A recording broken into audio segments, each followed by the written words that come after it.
B.J. Habibie lahir pada 25 Juni 1936 di Parepare, Sulawesi Selatan.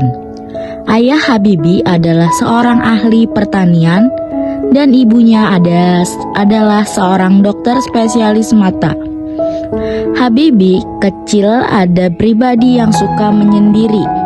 Hobinya adalah membaca buku. Walaupun begitu, ia juga termasuk anak yang sangat aktif bertanya karena Habibie memiliki rasa ingin tahu yang sangat tinggi. Untuk kalian yang belum tahu, sewaktu kecil panggilan akrab di antara keluarga dan temannya bukanlah Habibie, melainkan Rudy. Habibie pertama kali ketemu Ainun kecil saat bermain kelereng dengan kakaknya. Ayah Habibie meninggal pada saat Habibie berusia 14 tahun. Habibie bersekolah di SMA yang sama dengan Ainun. Karena keduanya yang sama-sama murid yang pintar, guru SMA-nya dan teman-temannya juga menjodoh-jodohkan mereka. Pada berusia 18 tahun, Habibie berkuliah di Institut Teknologi Bandung, ITB. Namun, hanya 1 semester saja. Sedangkan Ainun muda mengejar mimpinya menjadi dokter dengan berkuliah di Fakultas Kedokteran Universitas Indonesia. 1 tahun kemudian berangkat ke Jerman untuk kuliah di salah satu perguruan tinggi terbaik di Jerman, yaitu RWTH. Aksen atau biaya dari ibunya sendiri saat menjalani kuliah di Jerman. Habibie juga aktif berorganisasi. Ia pernah menjadi ketua Perhimpunan Pelajar Indonesia. Pada usia 24 tahun, Habibie lulus S1 dan langsung melanjutkan pendidikannya hingga ke jenjang S3. 1 tahun kemudian, ia harus kembali ke Indonesia untuk menikah dengan Ainun di Bandung. Mereka kemudian menetap di Jerman.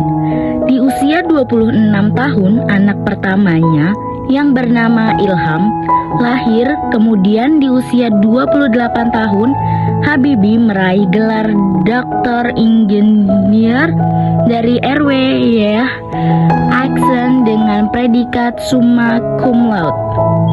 Di usia yang masih terbilang muda, yaitu 31 tahun, Habibie mendapatkan gelar guru besar dari ITB. Di tahun yang sama pula, anak keduanya yang bernama Thorik lahir.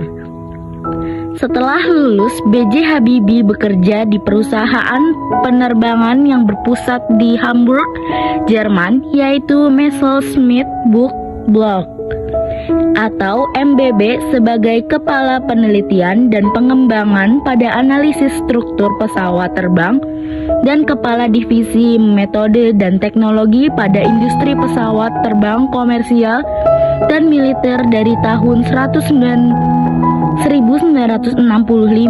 hingga 1973. Atas kinerjanya yang luar biasa, ia pun dipercaya menjadi direktur teknologi di MBB selama 5 tahun sekaligus penasihat senior bidang teknologi untuk Dewan Direktur MBB. Ia adalah satu-satunya orang Asia yang menduduki jabatan nomor 2 di perusahaan pesawat terbang Jerman tersebut. B.J. Habibie dikenal sebagai seorang inovator jenius dari Indonesia yang memiliki sumbangsih besar pada teknologi pesawat terbang dunia.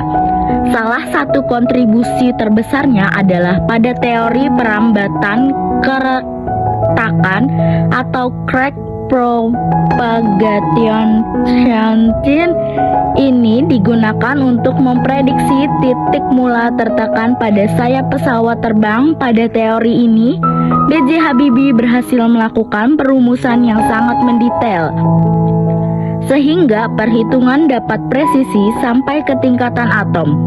Ini adalah penemuan yang sangat besar di dunia penerbangan, sehingga ia mendapatkan julukan Mr. Crack karena penemuan metode, teorema, dan faktor Habibie tersebut.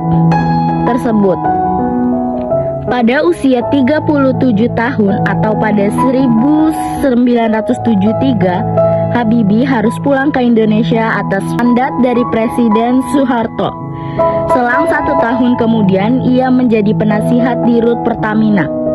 Pada usia 40 tahun, ia ditunjuk sebagai Direktur Utama IPTN atau Dirgantara Indonesia. 7 tahun kemudian, ia diangkat menjadi Menteri Riset dan Teknologi Republik Indonesia.